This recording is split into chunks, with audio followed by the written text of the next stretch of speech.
আজি আধাৰশিলা স্থাপন কৰা হৈছে। প্ৰত্যেকৰ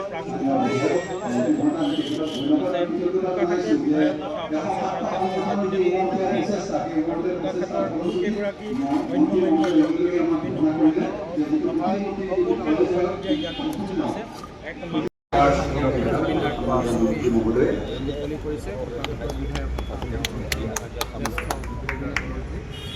আৰু কোন কাম এই ওপৰ মানে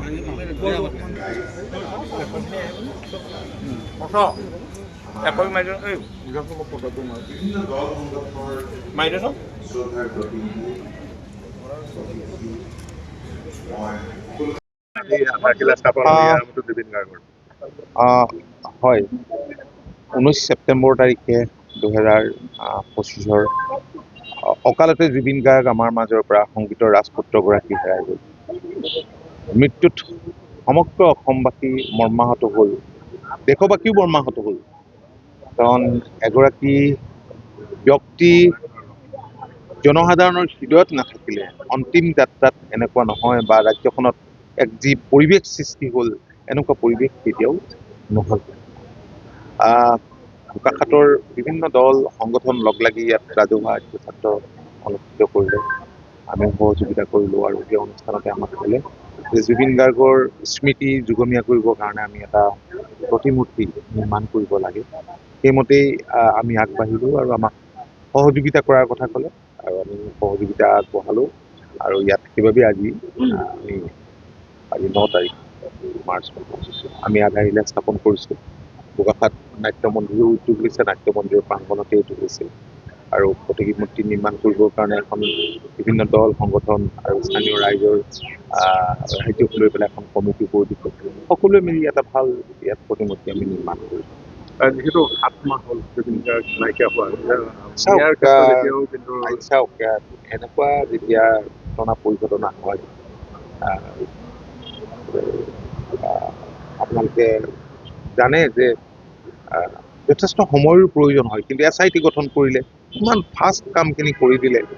তাৰপিছতে মাননীয় মুখ্যমন্ত্ৰীয়ে এতিয়া ফাষ্ট ট্ৰেকত দিয়াৰ বিচাৰ হোৱাৰ কথা কৈছে। যে চৰকাৰৰ তৰফৰ পৰা যিখিনি কৰণীয় ইয়াত খুব খৰতকীয়াকৈ এই কামখিনি চৰকাৰখনে কৰিছে। অভাৱো যে ৰাইজে এইখিনি কথা সঠিকভাৱে হৃদয়ংগম কৰিব পাৰিব। আৰু আমি জুবিন গাৰ্গে ন্যায় পোৱাটো আমি সকলোৱে আমি মনে প্ৰাণে কামনা কৰোঁ। অসমবাসীয়ে বিচাৰে জুবিন গাৰ্গে ন্যায় পাওক আৰু ন্যায় পাব লাগিব। আজিৰ এই দিনটোত মই তেখেতলৈ আকৌ শ্ৰদ্ধাঞ্জলি জনাইছোঁ। তেওঁৰ বিদেহ আত্মাই চিৰশান্তি লাভ কৰক, ভগৱানৰ ওচৰত কাম আৰম্ভ কৰিছে নহয়, কাম আৰম্ভ কৰিছে। কাৰণ তাত মানুহৰ ভিৰ হৈ থাকে, কাম কৰিব পৰা আজি কিছুদিনলৈকে এটা পৰিৱেশো নাছিল। গতিকে সেইখিনি কাম ঠিকমতে কৰিব। এই মূৰ্তিটো কিমান দিনৰ ভিতৰত ওলাব? এখন মূৰ্তি নিৰ্মাণৰ কাৰণে কমিটি কৰি দিয়া হৈছে। কৰোঁতে অলপ সময়ৰ প্ৰয়োজন হয়। মই কৈছোঁ যে যিমান সোনকালে পাৰে সিমান সোনকালে যাতে সম্পূৰ্ণ কৰি তোলে। ঠিক আছে, ঠিক আছে।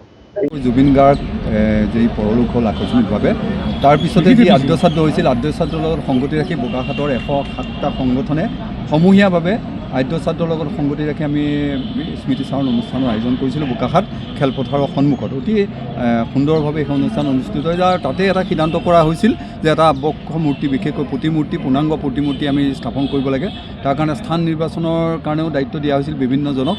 আৰু সেই অনুসৰি শেষত গৈ আমাৰ বিধায়ক মহন্তৰ লগত যোগাযোগ হ'ল আৰু সেই প্ৰতিমূৰ্তি স্থাপন কৰিবৰ কাৰণে সেই সময়তে আচলতে আমাৰ ইলেক্ট্ৰনিক মিডিয়াৰ যিসকল মাননীয় সাংবাদিক আছিল সেইসকলে প্ৰচেষ্টা চলাইছিল। আমাৰ বিশেষকৈ ৰত্নেশ্বৰ, ৰাজীৱ বৰাকে আদি কৰি সুদীপ্ত, আমাৰ জ্যোতি প্ৰদীপ, এনেকৈ সকলোৱে চেষ্টা কৰিছিল যে বিভিন্নজনে এই প্ৰতিমূৰ্তি স্থাপন কৰিবৰ কাৰণে মুক্ত হস্তে দান বৰঙণি আগবঢ়াইছিল। কিন্তু শেষত আমি মাননীয় বিধায়ক মহন্তৰ লগত কথা পাতিলোঁ আৰু বিধায়ক মহোদয়ে ক'লে যে প্ৰতিমূৰ্তিটোৰ কাৰণে যিটো খৰচ হ'ব প্ৰায় 10 লাখ টকাৰ অনুদান আগবঢ়াম বুলি তেখেতে ঘোষণা কৰিলে। আৰু লগে লগে আমি স্থান নিৰ্বাচনৰ কাৰণে বিভিন্ন স্থান চোৱা হ'ল আৰু শেষতে নাট্য মন্দিৰ যিহেতু সাংস্কৃতিক প্ৰাণকেন্দ্ৰ, ইয়াতে স্থাপন কৰিব লাগে বুলি সকলোৱে মত প্ৰকাশ কৰাৰ কাৰণে ইয়াতে আমি নাট্য মন্দিৰৰ সন্মুখভাগত এয়া প্ৰতিমূৰ্তিটো স্থাপনৰ যি কাৰ্যসূচী কৰা হ'ল ইতিমধ্যে বিধায়ক মহোদয়ে স্থাপন কৰিলে। ইয়াৰ কাৰণে 10 লাখ টকা অনুদান বিধায়ক মহোদয়ে আগবঢ়াইছে আৰু এখন নিৰ্মাণ সমিতি গঠন কৰিছে। নিৰ্মাণ সমিতিৰ সম্পাদকৰ দায়িত্ব দিয়া হৈছে আমাৰ বিশিষ্ট সমাজকৰ্মী মহাবীৰ প্ৰসাদ আগৰৱালা, সভাপতি দিয়া হৈছে আমাৰ স্থানীয় BDO বাইদেউক। গতিকে এখন 11জনীয়া সমিতি গঠন কৰি দিছে আৰু সেই কমিটি আলোচনা ইতিমধ্যে হৈছে। আলোচনা হোৱাৰ পিছত আমি বিভিন্নজনৰ পৰা বিশেষকৈ প্ৰতিমূৰ্তিৰ যিটো আকৃতি হ'ব সেইটো কেনেধৰণে হ'ব সকলোৰ পৰা আমি পৰামৰ্শ বিচাৰিছোঁ। আৰু সেইটো আমি বিশেষকৈ এতিয়ালৈকে সিদ্ধান্ত হৈছে যে আমি মাৰ্বল পাথৰৰ কথা চিন্তা কৰা হৈছে, তথাপি আমাৰ ফাইবাৰ বা অন্যান্য কংক্ৰিটৰ দ্বাৰাও হ'ব পাৰে। সেইকাৰণে আমি বিভিন্নজনৰ পৰা পৰামৰ্শ বিচাৰিছোঁ আৰু ইতিমধ্যে ৰত্নেশ্বৰ মৰাগাঁও ৰাজীৱ বৰাক দায়িত্ব দিয়া হৈছে যে প্ৰতিমূৰ্তিৰ যিটো আকাৰ হ'ব আকৃতি হ'ব সকলোৱে মানে যোগাযোগ কৰি তেওঁলোকে আনিব। তাৰ মডেলটো অনাৰ পিছতে সমিতিয়ে সিদ্ধান্ত কৰি আমি এইটো কথা ক'ব বিচাৰিছোঁ যে জুবিন গাৰ্গৰ যিটো প্ৰকৃত মানে আকাৰ মানে প্ৰকৃতি মানে যিটো ৰূপ সেই ৰূপটো যাতে পূৰ্ণৰূপে প্ৰতিফলিত হয় এইটোৰ ওপৰত আমি গুৰুত্ব দিছোঁ, যাতে কোনো কাৰণতে এটা বিভ্ৰান্তি আহিব নোৱাৰে, তাৰ কাৰণে চেষ্টা নিশ্চিত কৰা যাব।